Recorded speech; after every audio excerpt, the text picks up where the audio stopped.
So we came out this morning, we got the kids up here with the goats, getting them up on the milk stand most mornings here to give them some grain because they're going to kid in about 4 weeks. This will be their first time having babies, so we're trying to train them to the stand. And then we've got Brinley in here finishing up cleaning the pool. We're just kind of going over with a little bit of a bleach wash on it now so that we can get it refilled. They did a really good job on this, so we're really proud of them for that. And then I'm going down to the garden. I have some beets and some calendula and Napa cabbage, just a little bit of Napa cabbage that I wanted to get in. It's supposed to rain this afternoon, so I thought, well, it's probably a good time to get it in. So this is the start to a Monday morning for us. Not a whole lot going on down here. There's a little bit of green here and there, mostly garlic and onions and some herbs that overwintered. So we'll get started on these tasks. You can see these lines inside the beds here. Nate started laying the drip line down. The line is a little bit stiff, so as the sun hits it during the day, it should flatten out. But we do also have some staples to hold it down in there. So he's been working on that. Once these drip lines are in all the beds, the raised bed garden will be done with irrigation, which will be great. And then he'll just be working on the in-ground. I'm planting out some Napa cabbage to use in stir fries and to dehydrate to use later in soups. And then I'm also planting some calendula. So I'm just planting out some beets now. And when you plant out things like beets, you'll notice that they have quite a long stem.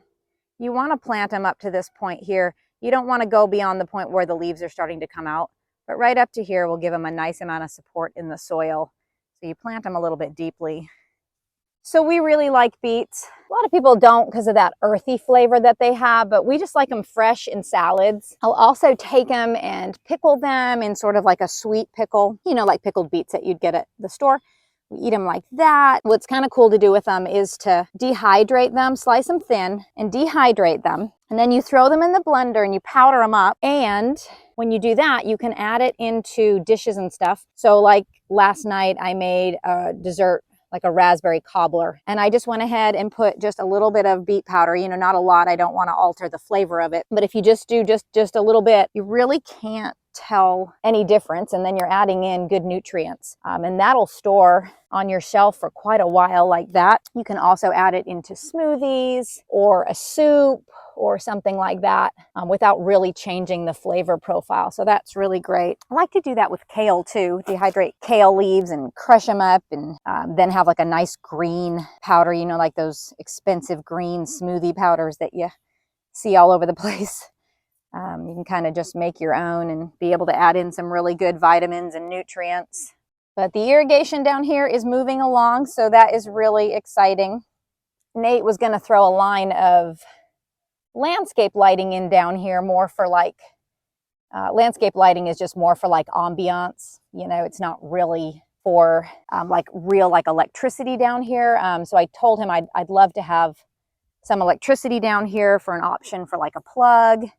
And then he thought that was a good idea too, because when we get a greenhouse down here, if we need to put any supplemental heating in, let's say I'm starting seeds and we're going to get something really cold, I can do that. So that'll be a really nice option.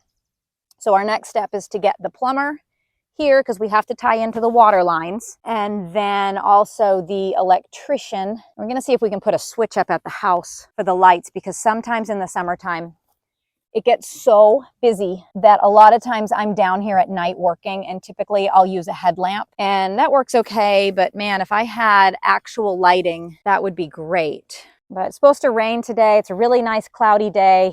It's a great time to plant things out on a cloudy day so that they don't get hit with just the intense heat and, you know, sunlight.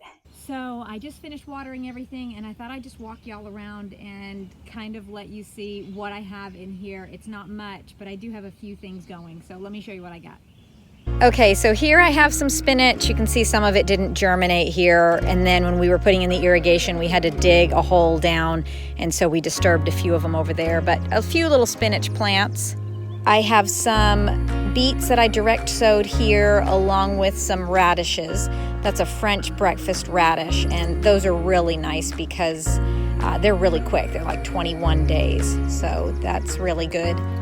I also have some lettuce here that I've sown. That's coming up. I have some garlic here and here. And then in those 2, 4, and then that last bed down there, that 5th bed, we've got some Irish potatoes. I have asparagus there. I just harvested that Friday, but I'm gonna have to harvest it again. It's coming up quickly. Can't believe how fast that grows. And then of course we have the things that we just planted, the beets and the Swiss chard. There's a really pretty chamomile and some cilantro. That's probably gonna bolt quickly, so I need to use some of that. There's the globe artichokes. I'm really excited about those. Another chamomile.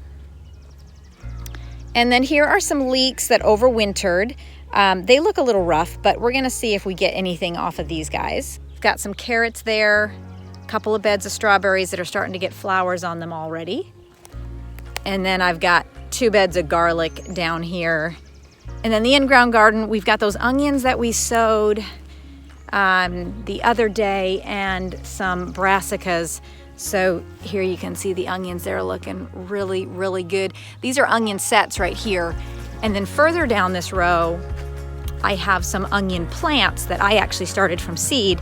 And you can see that these are much smaller, but they still look really good. A couple of them are looking a little rough, but a lot of them look really good. You can see how much smaller these guys are. So these sets that you buy at the store are like the little bulbs here. What they've done is they've started to grow the onion, and they wait for it to get a little bit of a bulb, and then they essentially take it out of the ground, stop it from growing, and then you buy that bulb at the store, plant it, and then you continue that growing process. So that's why these guys are bigger than the ones I started from seed. It's just a bit of a quicker way to do it. These guys tend to go to seed quicker than the onion seeds that I started inside. Sometimes that dormancy period can kind of trigger them to set seed, and when they do that, you have to pull them. There's really nothing you can do to save them at that point. And then here's my row of cabbage and broccoli. I had a little friend down here who got a little snack. You can see I had a little rabbit eating a few of these things, but I haven't seen him since. So that's really good. I was afraid I'd come down here and they'd all be gone, but we're good.